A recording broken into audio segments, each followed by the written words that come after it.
You're tuning into Black and White Sports on YouTube. The no-holds-barred truth on sports. The main event starts. All right, Black and White Sports supporters. Well, we're going to talk about Caitlin Clark and the run to the playoffs. They're officially in against the Connecticut Sun. And we've got several things in regards to record-breaking additions to the Caitlin Clark catalog, I guess. And where we're going to start is with something absurd. I saw this morning and was like, what is the WNBA doing, and how could they possibly be so ignorant? Guys, we're really failing at Business 101 here, and there's no way this is not intentional. And I feel like they did this to placate and their old fan base, I guess, the original fan base that watched this league, that watched, a big televised game would draw 450,000 viewers. They're going after that activist audience, I guess, with this sort of sharing, right?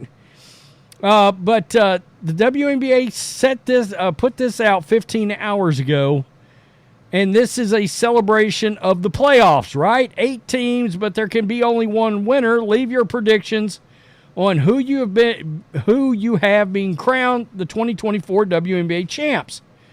Now, guys, I'm not even going to act like Kelsey Mitchell didn't have a hell of a year scoring the basketball.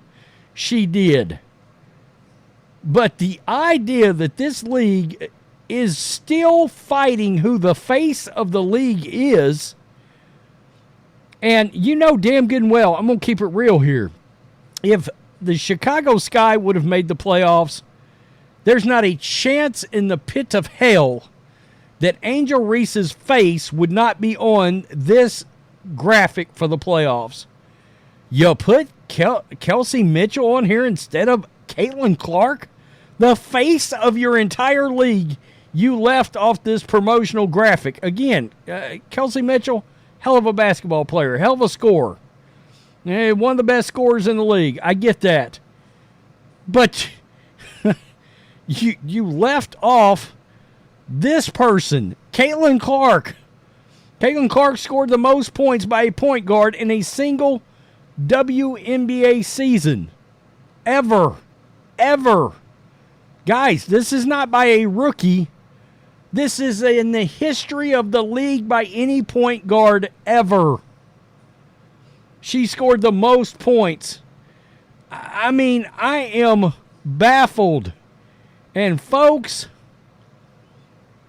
people obliterated the WNBA for this. And seriously, and whoever is in marketing for the WNBA needs to be fired.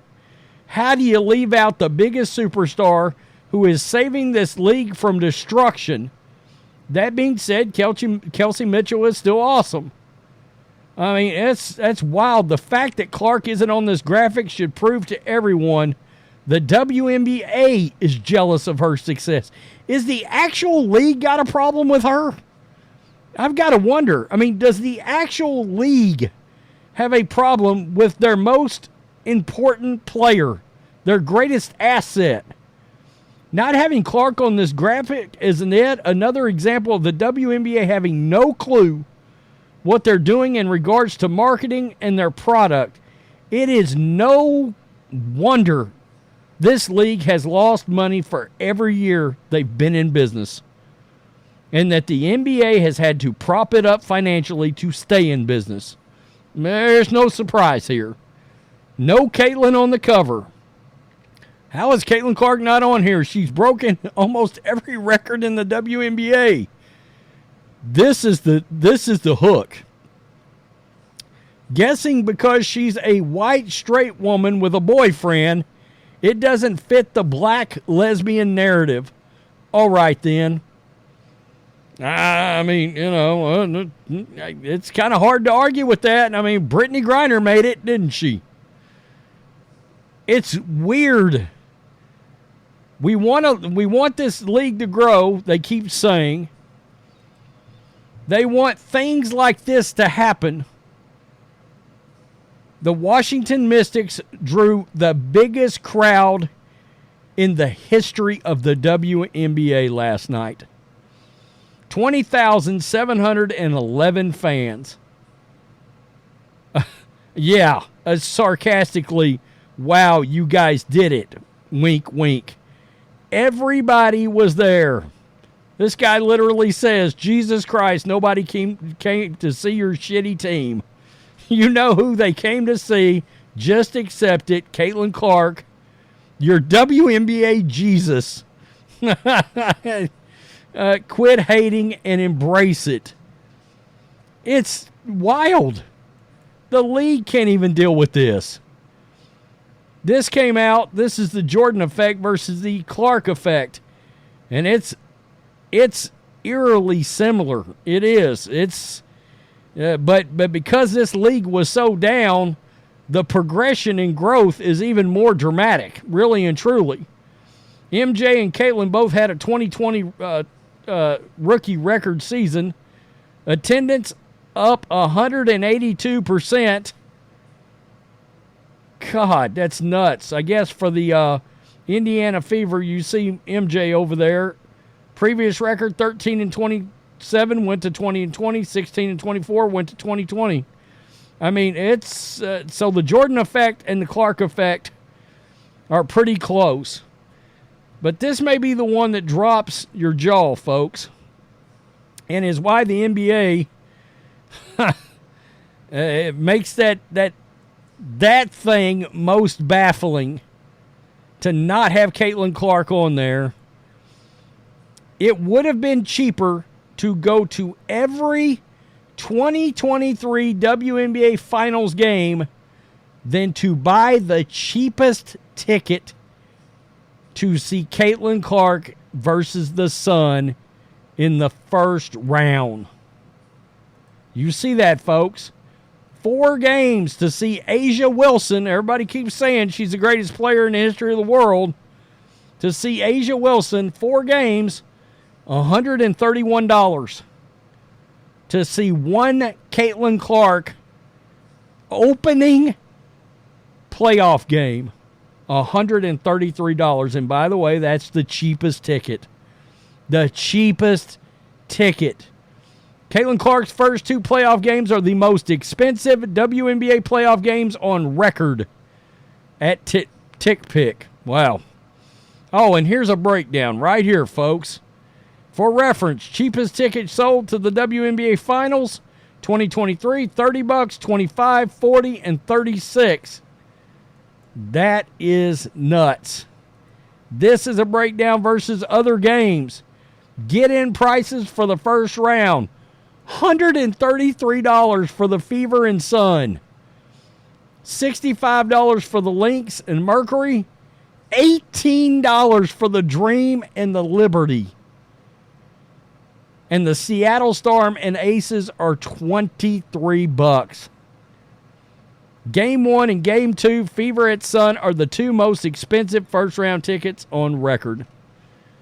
And you left her off of your league's promotion graphic. I don't get this league. I really don't. The players don't want her, even though they're going to cash checks off her back. I've heard all these years, why doesn't anybody want to watch the WNBA? Sorry, because you didn't have any stars and any that pulled in viewers. You did not. All right. Sorry. I know all these players thought they were the ones. Diana Taurasi, looking at you. A'ja Wilson. I mean, look, she's a hell of a player. Those ticket prices show you she wasn't moving the needle. That's exactly why Nike didn't give her a signature shoe until they conveniently came out and all of a sudden had one. After all of that backlash, remember that? Was she so marketable? Is she? I mean, those ticket prices sort of tell me, no, Caitlin Clark is. And even the WNBA themselves, again, just like I said, if I was Kathy Engelbert, you know what? At this point, if I was Adam Silver, because he ultimately's got Yeah, ultimately, it's under his umbrella. If I'm him, I'm calling that commissioner. I'm going to chew her ass. And I'm going to be like, you better find a way to get Caitlin Clark onto every promotional flyer, banner, social media, whatever we got to do to make sure she is the Michael Jordan of this league. Larry Bird, Steph Curry, hybrid love child, the branding of Jordan. And the league's like, no, holding their nose to put out promotional material. I mean, you guys are a joke. Seriously. Tell me what you think. Hit subscribe, hit like. Appreciate you guys watching. I'm out. Till next time. Thanks for watching the show. Be sure to like, comment, and subscribe. Be sure to tune in next time on Black and White Sports.